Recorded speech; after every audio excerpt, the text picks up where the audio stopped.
ഈ വീഡിയോ കൊണ്ട് ഞാൻ ഉദ്ദേശിക്കുന്നത് എന്താ വെച്ചാൽ ഇതിൻ്റെ രണ്ടിൻ്റെ സ്പെസിഫിക്കേഷൻ എടുത്ത് പറയുക എന്നുള്ളതല്ല. ഇത് ഞാൻ ഉപയോഗിച്ചിട്ട് എനിക്ക് പ്രാക്ടിക്കലി ഫീൽ ചെയ്ത നല്ല കാര്യങ്ങളും പോരായ്മകളും. കാരണം 1.5 ലക്ഷം രൂപയൊക്കെ ഒരു ഫോണിന് സ്പെൻഡ് ചെയ്യുന്നതിന് മുന്നേ ഇതിൻ്റെ കാര്യങ്ങൾ അറിഞ്ഞിട്ട് മാത്രം പോയി തലവയ്ക്കുക. ഞാൻ ഈ വീഡിയോയിൽ ഏറ്റവും കൂടുതൽ ഇൻട്രസ്റ്റിംഗ് ആയിട്ട് ഞാൻ പ്രതീക്ഷിച്ചിരിക്കുന്ന കാര്യം എന്താ വെച്ചാൽ ഈ വീഡിയോയുടെ കമൻറ്റ് സെക്ഷനാണ്. കാരണം നമ്മുടെ ഓഡിയൻസിൽ പകുതി ആൾക്കാർ വിചാരിച്ചേക്കുന്നത് ഞാൻ ഒരു ഐഫോൺ ഫാൻ ബോയ് ആണ്, പകുതി ആൾക്കാർ ഞാൻ ഒരു സാംസങ് ഫാൻ ബോയ് ആണെന്ന്. So let's see. ഈ ഫോൺ നമ്മളിങ്ങനെ പുറത്തേക്ക് എടുക്കുന്ന സമയത്ത് ഇത് കാണുമ്പോൾ തന്നെ ഇതേ ഫോൺ 17 Pro Max അല്ലേ അത് എന്ന് വന്ന ആൾക്കാർ ചോദിക്കും. അത്രത്തോളം ആ ഒരു ഓറഞ്ചിൻ്റെ ഇമേജ് ആൾക്കാരുടെ മനസ്സിൽ കയറിയിട്ടുണ്ട്. മറുപടി S26 Ultra'യുടെ കാര്യം നോക്കുവാണെങ്കിൽ എനിക്ക് അറിഞ്ഞുകൂടാ അധികം ആൾക്കാർക്ക് S26 Ultra എങ്ങനെയാണ് ഇരിക്കുന്നത്, എന്താണ് ആ ഒരു പുതുമ അല്ലെങ്കിൽ എന്താണ് ആ പ്രത്യേകത എന്നറിയാത്തതുകൊണ്ടാണെന്നറിയില്ല, എനിക്ക് ഐഫോൺ ഉപയോഗിക്കുന്നതിൻ്റെ അത്രയും ഒരു ചോദ്യങ്ങൾ വരുന്നുണ്ടായില്ല. പക്ഷെ പിന്നീട് ഞാൻ ഈ ഒരു വെള്ള കേസിലേക്ക് മാറിയേ പിന്നെ ആൾക്കാരൊക്കെ, കാരണം നേരത്തെ ഉണ്ടായ S23, S24, S25 ഒക്കെ കേസ് ഓൾമോസ്റ്റ് സെയിം ആയിരുന്നല്ലോ. ഈ 3 ക്യാമറ റിങ് ഇവിടെ കാണും, 2 ക്യാമറ റിങ് ഇവിടെ കാണും. ഇതിങ്ങനെ കണ്ടോ, 3 ക്യാമറ ഒറ്റ ഒരു ഐലൻഡ് ആയിട്ട് കാണുന്നുണ്ട്, ഇവിടെ സെപ്പറേറ്റ് ആയിട്ട് കാണുന്നുണ്ട്.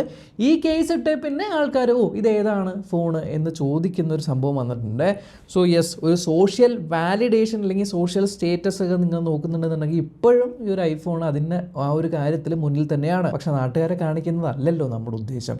നമ്മൾക്ക് ഡെയിലി യൂസിൽ എത്രത്തോളം പ്രൊഡക്റ്റീവാണ്, എത്രത്തോളം പ്രാക്ടിക്കലാണ്, കൊടുക്കുന്ന പൈസയ്ക്കുള്ള വാല്യൂ ഉണ്ടോ. ഇത്തവണ S26 Ultra'യിൽ ഈ ഒരു കോർണേഴ്സ് റൗണ്ടഡ് ആക്കിയെങ്കിൽ പോലും ഈ ഒരു ഐഫോൺ 17 Pro Maxൻ്റെ അത്രയും ഒരു റൗണ്ടഡ് അല്ല. എന്നാൽ കയ്യിൽ പിടിക്കുന്ന സമയത്ത് കംഫർട്ടിൻ്റെ കാര്യത്തിലൊന്നും പ്രശ്നമില്ല. ആൻഡ് താങ്ക്ഫുള്ളി ഐഫോണിൻ്റെ അത്രയും തന്നെ ഇവർ ഇതുകൊണ്ട് റൗണ്ട് ആക്കാത്തതുകൊണ്ട് തന്നെ ഈ 2 ഫോണും സെയിം സൈസ് ആണെങ്കിലും അടുത്തടുത്ത് വെക്കുന്ന സമയത്ത് ഈ ഒരു S26 Ultra'യാണ് കുറച്ചുകൂടെ വലിപ്പം ഫീൽ ചെയ്യുന്നത്. എസ്പെഷ്യലി പഞ്ച് ഹോളാണ്, ഇതേപോലെ വലിയ ഡൈനാമിക് ഐലൻഡ് ഇല്ല എന്നുള്ളതുകൊണ്ട് സ്ക്രീൻ കാണുന്ന സമയത്ത് റിയൽ എസ്റ്റേറ്റ് കൂടുതൽ കുറച്ചുകൂടെ വലിയ ഫോൺ ഉപയോഗിക്കുന്നതായിട്ട് ഫീൽ ചെയ്യും. ഈ ബന്ധു ഇത് രണ്ടും ഓൾമോസ്റ്റ് സെയിം സൈസ് ഫോണുകളാണെങ്കിലും. ഫിംഗർ പ്രിൻ്റ് ആണോ ഫേസ് ഐ ഡി ആണോ, ഏതായിരിക്കും നിങ്ങൾ ചൂസ് ചെയ്യുന്നത്? ഞാൻ 2 ഫോണിൻ്റെ അകത്ത് ഒരു കാര്യം സെറ്റ് ചെയ്തിട്ടുണ്ട്. അതായത് ഇപ്പോൾ കണ്ടില്ലേ, നോട്ടിഫിക്കേഷൻ വരുന്ന സമയത്ത് എന്താണ് നോട്ടിഫിക്കേഷൻ എന്ന് കാണില്ല, ഫോൺ അൺലോക്ക് ആയതിനു ശേഷം മാത്രമേ കാണുള്ളൂ. S26 Ultra'യിൽ ഞാൻ ഒരു ഫേസ് അൺലോക്ക് സെറ്റ് ചെയ്ത് വെച്ചിട്ടുള്ള കാരണം ഒബ്വിയസ്ലി ഫേസ് അൺലോക്ക് ക്യാമറ വെച്ചിട്ടാണ് വർക്ക് ചെയ്യുന്നത്. ഫിംഗർ പ്രിൻ്റ് ആണ് കുറച്ചുകൂടി സെക്യൂർ. നമ്മളിങ്ങനെ ഫോൺ ടേബിളിൽ വെച്ചേക്കുവാണ്, ഒരു നോട്ടിഫിക്കേഷൻ വന്ന സമയത്ത് ഐഫോൺ നമ്മളിങ്ങനെ എടുത്തിട്ട് ഇങ്ങനെ നോക്കുമ്പോൾ തന്നെ ഫേസ് ഐ ഡി വെച്ച് അൺലോക്കായി ആ ഒരു നോട്ടിഫിക്കേഷൻ എന്താണെന്ന് വായിക്കാൻ പറ്റും. പക്ഷേ ഇത് നമ്മൾ എടുക്കുന്ന സമയത്ത് ഇങ്ങനെ നോക്കുമ്പോൾ ഫേസ് അൺലോക്ക് ഞാൻ ഓൺ ആക്കി വെച്ചിട്ടില്ല എന്നുള്ളതുകൊണ്ട് നോട്ടിഫിക്കേഷൻ എന്താണെന്ന് കാണില്ല. ഫിംഗർ പ്രിന്റ് കൊണ്ടുവയ്ക്കുമ്പോഴത്തേക്കും ഫോൺ അൺലോക്ക് ആവും. അപ്പോൾ ആ ഒരു നോട്ടിഫിക്കേഷൻ അങ്ങ് പോകും. പിന്നെ നോട്ടിഫിക്കേഷൻ ബാറിൽ നിന്ന് വലിച്ചിട്ട് ഓക്കെ ഇതല്ലേ നോട്ടിഫിക്കേഷൻ എന്ന് നോക്കേണ്ടി വരും. സോ ആ ഒരു ഒറ്റ അഡ്വാൻറ്റേജ് ആണ് എനിക്ക് ഫേസ് ഐ ഡി കൊണ്ട് തോന്നിയത്. അല്ലാത്ത പക്ഷം ഇപ്പം ഞാൻ കിടക്കയിൽ കിടക്കുന്ന സമയത്ത് രാവിലെ എണീറ്റിട്ട് ഫോൺ നോക്കുമ്പോഴത്തേക്ക് ഇങ്ങനെ കണ്ണൊക്കെ ഇങ്ങനെ അടഞ്ഞിരിങ്ങനെ നോക്കുമ്പോൾ ഇങ്ങനെ കണ്ണ് തുറക്കണം, ഓക്കെ അൺലോക്ക് ആയി, എന്നിട്ട് പിന്നെയും കണ്ണടച്ച് ഇങ്ങനെ നോക്കും. ആ ഒരു പ്രശ്നം ഇതിനകത്തില്ല, കാരണം ഫോൺ എടുക്കുമ്പോൾ തന്നെ വിരൽ വെച്ച് ഇത് അൺലോക്കായി ഇങ്ങനെ വരും, എന്നിട്ട് നമുക്ക് സ്ക്രോൾ ചെയ്യാൻ തിരിച്ചു വെക്കാം. എന്നാലും 2 ഫോണുകളിലും ഞാൻ ഇങ്ങനൊരു സാധനം ഇതിനകത്ത് ഉണ്ടല്ലേ എന്ന് ഇടയ്ക്കിടയ്ക്ക് ചിന്തിക്കേണ്ടി വരുന്ന ഐറ്റംസാണ് ഐഫോണിനകത്തുള്ള ഈ ഒരു ക്യാമറ കൺട്രോളും സാംസങ്ങിനകത്തുള്ള ഈ ഒരു S Pen. I don't know man, S23 Ultra ഉപയോഗിച്ച സമയത്ത് ഞാൻ S Pen എത്ര ഉപയോഗിച്ചെന്നറിയോ, എന്തോരം പ്രാവശ്യം S Pen ഉപയോഗിച്ച് ചുമ്മാ ആൾക്കാരുടെ മുന്നിൽ വെച്ചൊന്ന് ഫ്ലെക്സ് ചെയ്യാൻ വേണ്ടി വരെ S Pen എടുത്ത് ഇങ്ങനെ കാണിക്കുന്നൊരു പ്രവണതയൊക്കെ ഉണ്ടായി. എൻ്റെ ആ ഒരു കർവ്ഡ് സ്ക്രീനിലൊക്കെ എഴുതാനൊക്കെ രസമുണ്ടായി. പക്ഷേ ഇത്തവണ നമുക്കറിയാമല്ലോ, ബ്ലൂടൂത്ത് എടുത്ത് S Penൻ്റെ അകത്തുനിന്ന് മാറ്റി. അപ്പോൾ ആ ഒരു ബ്ലൂടൂത്ത് ഇതിനകത്തില്ല. പിന്നെ രണ്ടാമത്തെ കാര്യം എന്താ, ഈ അറ്റം കുറച്ചുകൂടി ഇങ്ങനെ ഈ ഒരു വളഞ്ഞ ഷേപ്പിലാക്കിയോണ്ട് S Pen ഇപ്പോൾ പുറത്തെടുത്ത് കഴിഞ്ഞാൽ തിരിച്ചകത്ത് വെക്കണമെങ്കിൽ അതേ ഒരു രീതിക്ക് തന്നെ അകത്തെടുത്ത് വെക്കണം. പിന്നെ ഈ ഒരു കവറിനകത്ത് ഇത്രയും ഉള്ളിലാണ് S Pen കിടക്കുന്നത്. അപ്പോൾ അതിങ്ങനെ എടുത്ത് പിന്നെ ഇങ്ങനെ അമർത്തി അത് കഴിഞ്ഞ് ഇങ്ങനെ വരുന്നില്ല കണ്ടോ, ഇങ്ങനെ തോണ്ടി ഇത് പുറത്തെടുത്ത് ഉപയോഗിച്ച് തിരിച്ച് വെക്കുന്നത് അത്രയും ചിന്തിക്കൂല. അതുകൊണ്ട് തന്നെ പലപ്പോഴും ഞാൻ അതിനകത്ത് S Pen ഉള്ള കാര്യം മറന്നു പോകാറുണ്ട്. ആ ഒരു സെയിം സംഭവം തന്നെയാണ് ക്യാമറ കൺട്രോളിൻ്റെ കാര്യം നോക്കുകയാണെങ്കിൽ. ക്യാമറ ഉപയോഗിക്കുന്ന സമയത്ത് ഷട്ടറായിട്ട് ഉപയോഗിക്കാൻ ഇത് ഭയങ്കര ടൈറ്റാണ്, പ്രസ് ചെയ്യാനായിട്ട് കുറച്ച് പാടാണ്. അല്ലാത്ത പക്ഷം വിഷ്വൽ സെർച്ച് എന്ന് പറയുന്ന സാധനത്തിന് വേണ്ടിയിട്ടാണ് ഈ ഒരു ക്യാമറ കൺട്രോൾ വേറെ ഉപയോഗിക്കുന്നത്. ആ വിഷ്വൽ സെർച്ച് പോരാ, അതിലും ഭേദം ഗൂഗിൾ ലെൻസാണ്. ഇനി കോൺട്രവേഴ്ഷ്യൽ ആയിട്ടുള്ള സംഭവം നമ്മുടെ ഡിസ്പ്ലേ. S26 Ultra ഇറങ്ങിയ സമയത്ത് ഞാനും 10-bit ഡിസ്പ്ലേ ആണെന്ന് പറഞ്ഞു. 8-bit പ്ലസ് FRC ഡിസ്പ്ലേ ആണ്. അതായത് 8-bitനെ 10-bit ആക്കി മാറ്റുന്ന FRC ഫ്രെയിം റേറ്റ് കൺട്രോൾ എന്ന് പറഞ്ഞ ടെക്നോളജി. പക്ഷേ ഒരു കാര്യം പറയും, 2 ഫോൺ ഉപയോഗിക്കുന്ന സമയത്ത് ഇതിൻ്റെ Quad HD+ ഡിസ്പ്ലേ അത് പ്രാക്ടിക്കലി നമുക്ക് ശരിക്കും ആ ഒരു വ്യത്യാസം ഫീൽ ചെയ്യും. ഐഫോണിൻ്റെ ഡിസ്പ്ലേ എത്ര നല്ല ഡിസ്പ്ലേ ആണെങ്കിൽ പോലും ഇതിൻ്റെ മുന്നിൽ പിടിച്ചു നിൽക്കാനായിട്ട് പറ്റില്ല. ഞാൻ ശരിക്കും ഫീൽ ചെയ്യുന്ന എപ്പോഴാണെന്നറിയോ, പൊരി വെയിലത്ത് പോകുന്ന സമയത്ത്. ഇപ്പോൾ നാട്ടിലൊക്കെ എന്ത് ചൂടാണ്, ഇവിടെ ബാംഗ്ലൂരിലൊക്കെ ഭയങ്കര ചൂടാണ്. നല്ല പൊരി വെയിലത്ത് ഈ ഫോൺ രണ്ടും നോക്കുന്ന സമയത്ത് ഈ ഒരു സാംസങ്ങിനകത്ത് ഒരു വിഷൻ ബൂസ്റ്റർ എന്ന് പറയുന്ന സംഭവം ഉണ്ടല്ലോ, ഭയങ്കരമായിട്ട് കളർ ഇങ്ങനെ ബൂസ്റ്റ് ചെയ്യുമ്പോൾ നമുക്ക് പ്രാക്ടിക്കലി വെയിലിൻ്റെ അടിയിലും നല്ല ക്ലിയർ ആയിട്ട് ഡിസ്പ്ലേ കാണും.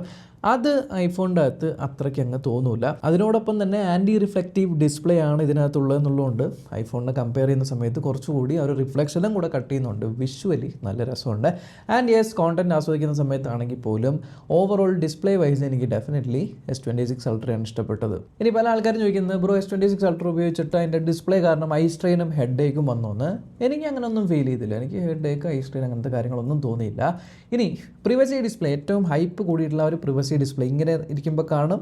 ഇതേ കണ്ട, ഇപ്പോൾ പ്രിവസി ഡിസ്പ്ലേ ഓണായി കാണില്ല, അത് ഓഫ് ആക്കുമ്പോഴത്തേക്ക് ഇതേ കാണും. അത് ഞാൻ പവർ ബട്ടണുമേ സെറ്റ് ചെയ്ത് വെച്ചേക്കാം കേട്ടോ. പവർ ബട്ടൺ ഡബിൾ ടാപ്പ് ചെയ്ത് കഴിഞ്ഞാൽ പ്രിവസി ഡിസ്പ്ലേ ഓൺ ആവും, ഡബിൾ ടാപ്പ് ചെയ്ത് കഴിഞ്ഞാൽ പ്രിവസി ഡിസ്പ്ലേ ഓഫ് ആവും. ഇത് എത്രത്തോളം പ്രാക്ടിക്കലായിട്ട് യൂസ്ഫുൾ ആണെന്ന് വെച്ചാൽ ഞാൻ ഉപയോഗിക്കുന്നത് രാത്രി കിടക്കുന്ന സമയത്ത് ഫോൺ കൊണ്ടുമ്പോഴാണ്. കാരണം എന്താ വെച്ചാൽ കിടക്കുമ്പോൾ അടുത്ത് കിടക്കുന്ന ആൾക്ക് ശല്യം വരാതിരിക്കാൻ വേണ്ടി നോർമലി ഉപയോഗിക്കുന്ന സമയത്ത് സൈഡിലേക്ക് ലൈറ്റ് സ്പില്ല് ചെയ്യും. പ്രിവസി ഡിസ്പ്ലേ ഓൺ ആയി കഴിഞ്ഞാൽ നമുക്ക് മാത്രമേ കാണുള്ളൂ, സൈഡിലുള്ളവർക്ക് അവർ ലൈറ്റ് സ്പില്ല് ചെയ്യില്ല, അവരുടെ ഉറക്കം കളയേണ്ട കാര്യമില്ല. അപ്പോൾ അതിനാണ് പ്രൈമറി ആയിട്ട് ഞാൻ ഉപയോഗിക്കുന്നത്. ഇനി രണ്ടാമത് ഈ ഒരു മെട്രോ പോകുന്ന സമയത്തും അങ്ങനെയൊക്കെ ഞാൻ ഉപയോഗിച്ച് നോക്കിയിട്ടുണ്ട്. ബട്ട് എനിക്കറിയില്ലല്ലോ അടുത്തുള്ള ആൾക്ക് എന്തോരം കാണാൻ പറ്റും എന്നുള്ളത്. പക്ഷേ ഈ ഒരു ബ്രൈറ്റ്നസ് കൂട്ടി വെച്ച് കഴിഞ്ഞാൽ നമ്മൾ പ്രിവസി ഡിസ്പ്ലേ, ഇപ്പോൾ ഞാൻ ബ്രൈറ്റ്നസ് കുറച്ച് വെക്കുവാണേ. ഇപ്പോൾ ബ്രൈറ്റ്നസ് കുറച്ച് വെക്കുന്ന സമയത്ത് കണ്ടോ, പ്രിവസി ഡിസ്പ്ലേ ഇത്രയും ആംഗിളിലാണെങ്കിലും അത് കാണില്ല. ഇനി ബ്രൈറ്റ്നസ് ഞാൻ കൂട്ടി വെക്കുവാണ്, ഇപ്പോൾ ഫുൾ ബ്രൈറ്റ്നസ്സിലാണ്ടിരിക്കുന്നത്, അതേ ആംഗിൾ ഞാനിങ്ങനെ വെക്കുന്ന സമയത്ത് കണ്ടോ സ്റ്റിൽ സ്ക്രീൻ ഇസ് വിസിബിൾ. അപ്പോൾ ഇത്രയും ആംഗിൾ വേണം, ഇത്ര ആംഗിളാണെങ്കിലും കുറച്ചുകൂടെ കാണുന്നുണ്ട്. സോ ബ്രൈറ്റ്നസ് ഡിപ്പെൻഡ് ചെയ്തിരിക്കും ആ ഒരു പ്രിവസി ഡിസ്പ്ലേയുടെ പരിപാടി. ഇനി അതേപോലെ നോട്ടിഫിക്കേഷൻ വരുന്ന സമയത്ത് മാത്രമായിട്ട് ഞാൻ പ്രിവസി ഡിസ്പ്ലേ ഓൺ ആക്കിയിട്ടുണ്ട്, ആ ഒരു നോട്ടിഫിക്കേഷൻ ഭാഗം മാത്രം ഇങ്ങനെ കാണാത്ത രീതിക്ക്. അത് സത്യം പറഞ്ഞാൽ എന്നെ തന്നെ അത് ഭയങ്കരമായിട്ട് ബാധിക്കുന്നു. അതായത് ഞാൻ പൊതുവേ ഈ ഒരു ഡെസ്ക്ടോപ്പിലൊക്കെ വർക്ക് ചെയ്യുന്ന സമയത്ത് ഫോൺ ഞാൻ സൈഡിൽ വെച്ചിട്ടാണ് ഇങ്ങനെ യൂസ് ചെയ്യാറ്. അപ്പോൾ ആ സമയത്ത് ഒരു നോട്ടിഫിക്കേഷൻ വരുന്ന സമയത്ത് ഞാൻ എന്ത് ചെയ്യും, ഇങ്ങനെ നോക്കും. അപ്പോൾ ഐഫോൺ വയ്ക്കുന്ന സമയത്ത് നോട്ടിഫിക്കേഷൻ വരുമ്പോൾ ഒബ്വിയസ്ലി നോട്ടിഫിക്കേഷൻ എന്താണെന്ന് വായിക്കാൻ പറ്റില്ല, കാരണം ഫേസ് അൺലോക്ക് വേണം. പക്ഷേ ഏത് ആപ്ലിക്കേഷനിൽ നിന്നാണ് വന്നതെന്ന് ഞാൻ നോക്കിയാൽ കാണും. പക്ഷേ ഇതിനകത്ത് പ്രിവസി ഡിസ്പ്ലേ ഓൺ ആയിരിക്കുന്നതുകൊണ്ട് ആ ഒരു നോട്ടിഫിക്കേഷൻ വരുമ്പോൾ നോട്ടിഫിക്കേഷൻ ഭാഗം കാണില്ല, അത് മൊത്തം ഇങ്ങനെ ഡാർക്കായിട്ടല്ലേ ഇരിക്കുക. അപ്പോൾ ഏത് ആപ്പിൽ നിന്നാണ് നോട്ടിഫിക്കേഷൻ വന്നതെന്ന് അറിയില്ല, പിന്നെ ഇങ്ങനെ നമ്മൾ നോക്കണം. അപ്പോൾ ആ ഒരു ഒറ്റ ഗ്ലാൻസിൽ നടക്കുന്ന പരിപാടി പ്രിവസി ഡിസ്പ്ലേ ഓൺ ആക്കുമ്പോൾ വരുന്നില്ല.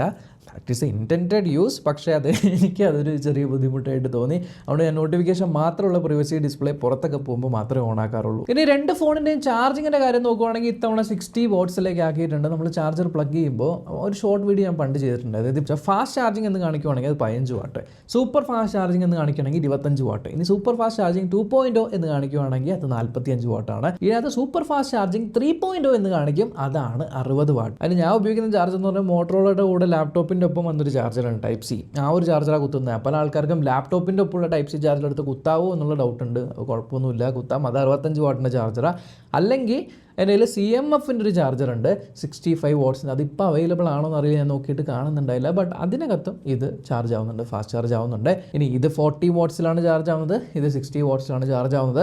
ആൻഡ് ചാർജിങ് ടൈമിൽ നല്ല വ്യത്യാസമുണ്ട്. ബട്ട് ഓൺലി ഇറ്റിൽ 80% ഒരു പട്ടേന്ന് ചാർജ് കയറും. അത് കഴിഞ്ഞിട്ട് ബാറ്ററിനെ പ്രൊട്ടക്ട് ചെയ്യാൻ വേണ്ടിയിട്ട് പതുക്കെ ചാർജ് ആവുള്ളൂ. But charging speed is more. എന്നാൽ ബാറ്ററി ലൈഫിൻ്റെ കാര്യം നോക്കുവാണെങ്കിൽ it was tough for me. കാരണം ഞാൻ പിക്സൽ 10 Pro ഉപയോഗിച്ചിട്ട് പിക്സൽ 10 Proയ്ക്ക് നല്ല ബാറ്ററി കിട്ടി, നല്ല മീൻസ് ഡീസൻ്റ് ആയിട്ടുള്ള 1 day ബാറ്ററി ബാക്കപ്പ് കിട്ടി. അതിൽ നിന്ന് ഞാൻ 17 Pro Maxലേക്ക് വന്ന സമയത്ത് എൻ്റെ അമ്മ 17 Pro Maxന് അപാര ബാറ്ററി ലൈഫ്. എനിക്ക് ഭയങ്കര ഇഷ്ടമായി 17 Pro Maxൻ്റെ ബാറ്ററി ലൈഫ്. അതിൽ നിന്ന് പിന്നെ ഞാൻ S26 അൾട്രയിലേക്ക് മാറുമ്പോൾ എൻ്റെ ഡൗട്ട് അതായിരുന്നു, ഇത്രയും ബാറ്ററി കിട്ടുമോ എന്ന്. But I don't know man, it's easily lasting. എനിക്ക് ആ ഒരു ഡിഫറൻസ് ഫീൽ ചെയ്തേയില്ല. ഏകദേശം 8 മണിക്കൂറിന് സ്ക്രീൻ ഓൺ ടൈം സുഖമായിട്ട് എനിക്ക് കിട്ടും. Because I M A heavy user. Still 8 മണിക്കൂറിന് സ്ക്രീൻ ഓൺ ടൈം എനിക്ക് കിട്ടുന്നുണ്ട്. പെട്ടെന്ന് ഇവിടെ നിന്ന് ചാർജ് ചെയ്യേണ്ട ആവശ്യമൊന്നും തോന്നുന്നില്ല. ഈ രാവിലെ ഇപ്പോൾ ഞാൻ വീട്ടിൽ നിന്ന് പോവുകയാണെങ്കിൽ ഫുൾ ചാർജ് ആക്കിയിട്ട് ഞാൻ ഓഫീസിൽ പോയിട്ട് അതിനുശേഷം വൈകിട്ട് വന്ന് ബെഡ്മേ സ്ക്രോൾ ചെയ്തുകൊണ്ടിരിക്കുമ്പോൾ പോലും 30% is there. So there is no issue with battery life. രണ്ടിൻ്റെയും ബാറ്ററി ലൈഫ് അപാരമാണ്. S26 അൾട്ര 5000 ഉണ്ടെങ്കിൽ 5000 ഉള്ളൂ എന്നുണ്ടെങ്കിൽ പോലും നൈസ്, ഡീസൻ്റ് അല്ല, എന്താ പറയുക, പല ഇപ്പോൾ കിട്ടുന്ന 7000 mAh ഫോണുകളെക്കാളും കൂടുതൽ ബിക്കോസ് ഓഫ് ഒപ്റ്റിമൈസേഷൻ രണ്ട് സാധനവും നിൽക്കുന്നുണ്ട്. ഇനി ഈ രണ്ട് സ്മാർട്ട് ഫോൺസിൻ്റെയും camera, it's a very very tough call. സത്യം പറയാൻ എനിക്ക് രണ്ടിൻ്റെയും ക്യാമറ ഇഷ്ടമാണ്. പക്ഷേ രണ്ടിൻ്റെയും പ്രാക്ടിക്കൽ യൂസുകൾ വ്യത്യാസമുണ്ട്. എനിക്ക് വീഡിയോ എടുക്കണം, പ്രൊഡക്റ്റിൻ്റെയൊക്കെ വീഡിയോ ഷൂട്ട് ചെയ്യണം, എന്നുണ്ടെങ്കിൽ വീഡിയോ ആണ് പ്രൈമറി പർപ്പസ് എങ്കിൽ I will go with iPhone. It's not that S26 Ultraയിലെ വീഡിയോ മോശമാണ് എന്ന്. S26 Ultraയിലെ video this time is amazing. നല്ല സ്റ്റെബിലിറ്റി ഉണ്ട്, ഐഫോണുമായിട്ട് പിടിക്കാൻ പറ്റും. എന്നാൽ S26 Ultra കുറച്ചുകൂടി പഞ്ചി ആയിട്ടുള്ള വീഡിയോസാണ് വരുന്നത്. But I am editing on Mac. എനിക്കൊരു മാക്ക് ഉണ്ട്, മാക്കിലാണ് എഡിറ്റ് ചെയ്യുന്നത് എന്നുള്ളതുകൊണ്ട് ഇതിനകത്ത് ഞാൻ ഷൂട്ട് ചെയ്ത് കഴിഞ്ഞാൽ എനിക്ക് അപ്പം ട്രാൻസ്ഫർ ചെയ്യാൻ പറ്റും എന്നുള്ളൊരൊറ്റ കാരണം കൊണ്ട് എൻ്റെ primary go to device for video is iPhone 17 Pro Max. പക്ഷേ ക്യാമറ നോർമൽ ഫോട്ടോസാണ് എടുക്കാൻ എൻ്റെ പ്ലാൻ എന്നുണ്ടെങ്കിൽ, പോർട്രേറ്റ് ഫോട്ടോസൊക്കെ എടുക്കാനാണ് പ്ലാൻ എന്നുണ്ടെങ്കിൽ S26 Ultra ഈസ് ഗ്രേറ്റ്. ഒന്നും പറയാനില്ല. ആകെ അറിയേണ്ട ഒരു കാര്യം വെച്ചാൽ ഫാസ്റ്റ് മൂവിങ് സബ്ജക്റ്റുകൾ വരുമ്പോഴത്തേക്ക് രണ്ടെണ്ണത്തിലും ആ ഒരു മോഷൻ ബ്ലർ കിട്ടുമെങ്കിലും ഐഫോണിൽ അത്രത്തോളം അങ്ങ് മോഷൻ ബ്ലർ ഫീൽ ചെയ്തില്ല കമ്പയർ ടു സാംസങ്. ഒരു ഷട്ടറിൻ്റെ ഒരു വ്യത്യാസം കൊണ്ടായിരിക്കും. ബട്ട് നോർമൽ സബ്ജക്ട്സിൽ ഫോട്ടോ എടുക്കുമ്പോൾ ഡീറ്റെയിൽസ് കൂടുതൽ സാംസങ്ങിൽ തന്നെയാണ്. സാമ്പിൾസ് ഒക്കെ വേണമെങ്കിൽ ഞാൻ ഇൻസ്റ്റാഗ്രാമിൽ സ്റ്റോറീസ് ആയിട്ട് ഇടാറുണ്ട്, അത് കാണാറുണ്ടെങ്കിൽ കണ്ടോ. ഇല്ലെങ്കിൽ ഈ അൺബോക്സിങ് വീഡിയോയിൽ ഞാൻ ഇട്ടിട്ടുണ്ട്, വലിയ വ്യത്യാസമൊന്നുമില്ല. പക്ഷേ ഈ രണ്ട് ഫോണുകളിലും എനിക്ക് സെൽഫി ക്യാമറയിൽ സാംസങ്ങിനെ എന്ത് ചെയ്ത് വെച്ചേക്കുന്നതെന്ന് അറിയില്ല. ഒരു രസമുള്ള സെൽഫി. എൻ്റെ മിക്ക ഒരു തംബ്നെയിൽസിൽ എല്ലാം ഷൂട്ട് ചെയ്യുന്നത് ഇതിൻ്റെ സെൽഫി ക്യാമറ വെച്ചാൽ. ഞാൻ നേരത്തെ Pixel 10 Proയുടെ സെൽഫി ക്യാമറ വെച്ചാൽ ഷൂട്ട് ചെയ്തുകൊണ്ടിരുന്നത്, ഇപ്പോൾ ഇതിൻ്റെ സെൽഫി ക്യാമറ വെച്ചാൽ ഷൂട്ട് ചെയ്തുകൊണ്ടിരുന്നത്. അത്രയ്ക്ക് രസമാണ് സെൽഫീസ്. ഇനി എന്താ പറയുക, ഇനി ഫീച്ചേഴ്സ് ഒന്നും ഞാൻ പറയേണ്ട ആവശ്യമില്ല. ഫീച്ചേഴ്സ് ഇതിനകത്ത് I don't no, your call. ഇതിൻ്റെ ഫീച്ചേഴ്സ് പ്രാക്ടിക്കൽ, അതായത് ഏതൊരു ആപ്ലിക്കേഷനകത്തും ആ ഒരു സമ്മറൈസും ആ ഒരു പ്രൂഫ് റീഡും കാര്യങ്ങളെല്ലാം ഉപയോഗിക്കാനായിട്ട് പറ്റും. പിന്നെ ആ ഒരു ലിസ്റ്റ് ഉണ്ടല്ലോ, അത് നോക്കണം. കാരണം ഒരുപാട് സാധനങ്ങൾ ഉള്ളതുകൊണ്ടേ എന്തൊക്കെയാണ് ഉള്ളത് ഈ ഒരു ലിസ്റ്റിനകത്ത്. Call assist, writing assist, interpreter, note assist, transcript, browser, photo assist, creative studio, audio eraser, എല്ലാം ഒരു രക്ഷയില്ല. ഫീച്ചേഴ്സ് നിങ്ങളുടെ ഉദ്ദേശമാണെന്നുണ്ടെങ്കിൽ ഇതിനെ വെല്ലാൻ ഇപ്പോൾ എനിക്ക് I don't think there is another phone. And on top of that circle to search is something that I miss on iPhone. എൻ്റെ പൊന്നോ, ആ ഒരു സർക്കിൾ ടു സെർച്ച് എന്ത് യൂസ്ഫുൾ ആയിട്ടുള്ള കാര്യമാണെന്ന് അറിയുമോ? അതൊന്നും ഐഫോൺ മാത്രം ഉപയോഗിക്കുന്നവർക്ക് പറഞ്ഞിട്ട് കാര്യമില്ല. ആ ഒരു circle to search nice, great feature. പിന്നെ ഓൾസോ സിമ്മിൻ്റെ കാര്യം നോക്കുവാണെങ്കിൽ ഇതിനകത്ത് സിംഗിൾ സിമ്മാണ്, ഡ്യുവൽ സിമ്മാണ്. ഒരെണ്ണം ഈ സിമ്മും ഒരെണ്ണം ഒരു ഫിസിക്കൽ സിമ്മാണ്. ഇതിനകത്ത് ഡ്യുവൽ ഫിസിക്കൽ സിം ഇടാം, അല്ലെങ്കിൽ ഒരു ഫിസിക്കൽ സിമ്മും ഈ സിമ്മും ആക്ടിവേറ്റ് ചെയ്യാം. ഒരു വെർസിറ്റാലിറ്റി ഇതിനകത്തുണ്ട്. പക്ഷേ കണക്ടിവിറ്റി വൈസ് എനിക്ക് തോന്നിയൊരു കാര്യം, ഇത് എൻ്റെ കുഴപ്പമാണ് ജിയോൻ്റെ കുഴപ്പമാണെന്ന് അറിയില്ല. നിങ്ങളൊന്ന് കമൻറ്റ് ചെയ്യാൻ നിങ്ങൾക്ക് ഈ ഒരു ഇഷ്യൂ ഉണ്ടെങ്കിൽ. അതായത് വീടിനകത്ത് അല്ലെങ്കിൽ ബിൽഡിങ്ങിനകത്തിരിക്കുന്ന സമയത്ത് ഞാൻ 5G ഉപയോഗിക്കുമ്പോൾ ജിയോയിൽ കേട്ടോ ഭയങ്കര ശോകമാണ്, പലപ്പോഴും കിട്ടാറില്ല, സ്പീഡ് ഭയങ്കര കുറവാണ്. എന്നാൽ അത് തന്നെ ഞാൻ 4Gയിലേക്ക് സ്വിച്ച് ചെയ്യുന്ന സമയത്ത് അപാര സ്പീഡ്. എന്താണെന്നറിയില്ല, എനിക്ക് ഈ അടുത്ത് എനിക്ക് തോന്നുന്നു 2026 തുടങ്ങിയ പിന്നെ ഞാൻ ഫീൽ ചെയ്യുന്ന കാര്യമാണിത്. അത് ഐഫോണിനുണ്ടായി. അപ്പോൾ ഞാൻ വിചാരിച്ച ഐഫോണിൻ്റെ പുതിയ മോഡത്തിൻ്റെ പ്രശ്നമായിരിക്കും എന്ന്. S26 Ultraയിലും ഉണ്ട്. ഐ ഡോണ്ട് നോ ജിയോൻ്റെ പ്രശ്നമാണോ എന്ന്. എയർടെല്ലിൽ പിന്നെ അൺലിമിറ്റഡ് 5G നമ്മൾ എടുത്തു കഴിഞ്ഞാൽ പടപടയുന്ന ഡാറ്റ അങ്ങ് തീരും. എന്താണ് അൺലിമിറ്റഡ് എന്ന് കണ്ടുപിടിക്കുന്നതിന് മുന്നേ തന്നെ ഡാറ്റ തീരും. ബട്ട് ജിയോയിൽ അൺലിമിറ്റഡ് ഡേറ്റ കിട്ടുന്നുണ്ട് 5Gയിൽ, ബട്ട് ശോകമാണ്. 4G എടുക്കുമ്പോഴാണ് എനിക്ക് ഡേറ്റ കിട്ടുന്നത്. Apart from that connectivity wise രണ്ട് ഫോണിലും എനിക്ക് ഒരു ഇഷ്യൂ വന്നില്ല. Wifi is good, Bluetooth is good. ഇനി പെർഫോമൻസ് എങ്ങനെയുണ്ട് ഈ രണ്ട് ഫോണിൻ്റെ? പെർഫോമൻസിൽ ഐഫോണല്ലേ ബെസ്റ്റ്, പെർഫോമൻസിൽ ആൻഡ്രോയിഡല്ലേ ബെസ്റ്റ്? എൻ്റെ ഒരു അഭിപ്രായം പറയുവാണെങ്കിൽ എനിക്കിത് രണ്ടിൻ്റെയും പെർഫോമൻസിൽ ഒരു വ്യത്യാസവും തോന്നില്ല. Pixel 10 Pro ഞാൻ ഉപയോഗിച്ചുകൊണ്ടിരുന്ന സമയത്ത് Pixel 10 Pro was incredibly smooth, incredibly fast. അതിനേക്കാളും എത്രയോ മടങ്ങ് ബെറ്റർ ആയിട്ടുള്ള പ്രോസസ്സാണ് ഈ രണ്ടെണ്ണത്തിലുള്ളത്.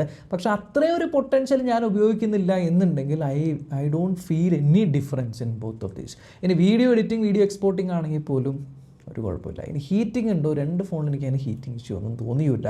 യെസ്, ഹീറ്റിംഗ് ഇഷ്യൂ രണ്ടെണ്ണത്തിലും ഉള്ളത് എപ്പോഴെന്ന് വെച്ചാൽ നല്ല നട്ടുച്ചയ്ക്ക് നിങ്ങൾ പുറത്ത് പോയിട്ട് വീഡിയോ അല്ലെങ്കിൽ ഫോട്ടോ ഷൂട്ട് ചെയ്യാൻ പോവുകയാണെങ്കിൽ ചൂടാവും സ്വാഭാവികമായിട്ട്. അല്ലാതെ ചുമ്മാ ഇരിക്കുമ്പോൾ ചൂടാവുന്നില്ല. എഗെയിൻ ഇപ്പോൾ കാർ യാത്ര ചെയ്യുന്ന സമയത്ത് ആൻഡ്രോയിഡ് ഓട്ടോ അല്ലെങ്കിൽ ആപ്പിൾ കാർപ്ലേ നിങ്ങൾ പ്ലഗ് ചെയ്തിട്ട് ഉപയോഗിക്കുന്ന സമയത്ത് യെസ് ആ ഒരു സമയത്തും ചൂടാവുന്നുണ്ട്. വയർലെസ് ചാർജിങ് ചെയ്യുന്ന സമയത്തും ചൂടാവുന്നുണ്ട്. This is normal scenarios. അല്ലാതെ ചുമ്മാ ഇരിക്കുമ്പോൾ ചൂടാവുന്ന പരിപാടിയൊന്നുമില്ല. പിന്നെ വേറൊരു കാര്യം എന്ന് വെച്ചാൽ ഞാൻ ഉപയോഗിക്കുന്ന വാച്ച് താഴെ സാംസങ് വാച്ചാണ് ഞാൻ ഉപയോഗിക്കുന്നത്. സാംസങ് വാച്ച് എൻ്റെ ഐഫോണിൻ്റെ ഒപ്പം കണക്റ്റ് ആവില്ല. ഞാൻ കുറേ കാലമായിട്ട് സാംസങ് വാച്ച്, ആപ്പിൾ വാച്ച് ഉപയോഗിച്ചിരുന്നു സീരീസ് 3. അതിനുശേഷം ഞാൻ സാംസങ് വാച്ച് ഏതിലാണ് പോയേ? സാംസങ് വാച്ച് 5 Pro ഉപയോഗിച്ചു. അത് കഴിഞ്ഞിട്ട് പിന്നെ അതിൽ നിന്ന് 7 Pro ഉപയോഗിച്ചു. പിന്നെ 8 ക്ലാസിക്കിലേക്ക് മാറി. അപ്പോൾ സാംസങ് വാച്ച് ഒന്നും ഐഫോണിൽ കണക്റ്റ് ആവുന്നില്ല. ആ ഒരു പ്രശ്നം ഉണ്ടായി. ബട്ട് സ്റ്റിൽ ഞാൻ ടൈം നോക്കാൻ വേണ്ടി മാത്രം വാച്ച് ഉപയോഗിച്ചുകൊണ്ടിരുന്നു. പിക്സലിൽ കണക്റ്റ് ആയിട്ടോ കുഴപ്പമുണ്ടായില്ല. അപ്പോൾ ആ ഒരു സാംസങ് വാച്ച് ഇതിൽ കണക്റ്റ് ആവില്ല എന്നുള്ളത് എനിക്കൊരു പോരായ്മയാണ്. പക്ഷേ മാക്കാണ് ഉപയോഗിക്കുന്നത്, ഐപാഡാണ് ഉപയോഗിക്കുന്നത് എന്നുള്ളതുകൊണ്ട് വീഡിയോസൊക്കെ ഷൂട്ട് ചെയ്യുന്ന സമയത്ത് ട്രാൻസ്ഫർ ചെയ്യാനായിട്ട് ലോക്കൽ സെൻറ്റ് പോലെയുള്ള തേർഡ് പാർട്ടി ആപ്ലിക്കേഷൻസ് ഉപയോഗിക്കണം. അല്ലാതെ എയർ ഡ്രോപ്പ് ചെയ്യാൻ പറ്റില്ല എന്നുള്ളൊരു പോരായ്മ S26 Ultrയ്ക്കും ഉണ്ട്. സോ രണ്ടും മിക്സ് ചെയ്താണ് ഞാൻ ഉപയോഗിക്കുന്നത്. ഐ ഡോണ്ട് നോ S26 Ultrയിൽ ക്വിക്ക് ഷെയറിലൂടെ എയർ ഡ്രോപ്പ് ചെയ്യാൻ പറ്റും എന്നുള്ളൊരു റൂമർ കേട്ടായിരുന്നു. അത് ഉടൻ തന്നെ വരും എന്നൊക്കെ പറയുന്നു. അത് വന്നു കഴിഞ്ഞാൽ ആ ഒരു പ്രശ്നവും കൂടി സോൾവ് ചെയ്യും. അപ്പോൾ എന്താ എൻ്റെ ഈ രണ്ടെണ്ണത്തിൽ ഏത് ഞാൻ ചൂസ് ചെയ്യുമെന്ന് വെച്ചാൽ, എന്നെ ഭയങ്കരമായിട്ട് ഇത് വേണം എന്ന് പറയുമ്പോഴും ഇതിലേക്ക് വലിക്കുന്ന കുറച്ച് കാര്യങ്ങളുണ്ട്. First thing is automatic call recording.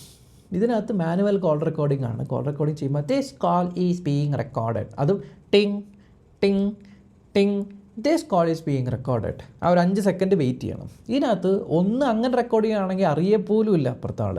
2 automatic unknown നമ്പേഴ്സിന് ഓട്ടോമാറ്റിക് കോൾ റെക്കോർഡിംഗ് ഓട്ടോമാറ്റിക്കായിട്ട് ഓൺ ആക്കിയിട്ട് കഴിഞ്ഞാൽ പട്ടേന്ന് റെക്കോർഡായിക്കോളും. അപ്പുറത്തുള്ള ആരും അറിയില്ല.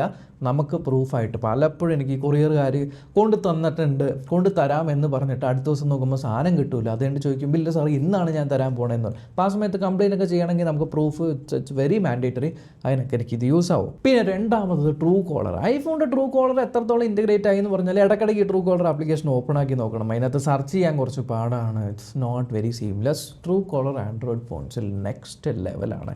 ആ മറ്റേ ഗവൺമെൻറ്റിൻ്റെ ക്ലാപ്പൊക്കെ വന്നിട്ടുണ്ടെങ്കിലും സ്റ്റിൽ ട്രൂ കോളറിൻ്റെ ആ ഒരു യൂസ്ഫുൾനെസ്, OTP വരുമ്പോൾ കോപ്പി ചെയ്യാനും മെസ്സേജസ് നിന്ന് ഫിൽട്ടർ ചെയ്യാൻ, വാട്സാപ്പിൽ അൺനോൺ നമ്പേഴ്സ് വരുമ്പോൾ അത് എവിടെ നിന്നാണ് കണ്ടുപിടിക്കാനും ഇറ്റ്സ് യൂസ്ഫുൾ. പിന്നെ അടുത്ത് ഞാൻ പറഞ്ഞ പോലെ സർക്കിൾ ടു സെർച്ച് ആണ്. സ്ക്രീനിലുള്ള എന്ത് സർക്കിൾ ടു സെർച്ച് പറയുമ്പോൾ ജസ്റ്റ് സെർച്ച് ചെയ്യാൻ വേണ്ടി മാത്രമല്ല, ടെക്സ്റ്റ് കോപ്പി ചെയ്യാനായിട്ട്, ഇവൻ്റ് ആഡ് ചെയ്യാനായിട്ട്, പെട്ടെന്ന് നമ്മളൊരു കാര്യം കണ്ടു അതിനെക്കുറിച്ച് അടുത്ത് ചോദിക്കണമെങ്കിൽ ഗൂഗിൾ ജെമിനി പോകാനായിട്ട്, ഇതിനെല്ലാം ഉള്ള ഒരു circle to search. I don't know, give me that thing on iPhone. അതില്ല, അത് ഐഫോണിലില്ല. ആൻഡ് ഫൈനലി ഇത് എത്ര ഐഫോണുകാർക്ക് മനസ്സിലാവുമെന്ന് അറിയില്ല. കാരണം ഞാൻ ഐഫോൺ ഉപയോഗിച്ച സമയത്ത് എനിക്ക് അതിന് വർക്ക് അറൗണ്ട് കണ്ടുപിടിക്കേണ്ടി വന്നു. ബട്ട് പിന്നെ അത് ശീലമായി. ബട്ട് ആൻഡ്രോയിഡ് ഉപയോഗിച്ച ശേഷം അത് ഐഫോൺ ഉപയോഗിക്കുമ്പോൾ നമുക്ക് മനസ്സിലാവും, വിച്ച് ഇസ് ക്ലിപ്പ് ബോർഡ്. അത് യൂണിവേഴ്സൽ ക്ലിപ്പ് ബോർഡ്. എവിടെ നിന്ന് എന്ത് കോപ്പി ചെയ്താലും, ഇമേജ് കോപ്പി ചെയ്താലും ടെക്സ്റ്റ് കോപ്പി ചെയ്താലും എല്ലാം നമ്മുടെ കീബോർഡിൻ്റെ അവിടെ ക്ലിപ്പ് ബോർഡിൻ്റെ ഐക്കണിൽ വന്ന് കിടക്കും. ഇപ്പോൾ 10 എണ്ണം കോപ്പി ചെയ്തു. ഇപ്പോൾ 10 ഫോണുകളിൽ ലിങ്ക് എനിക്ക് അയക്കണം.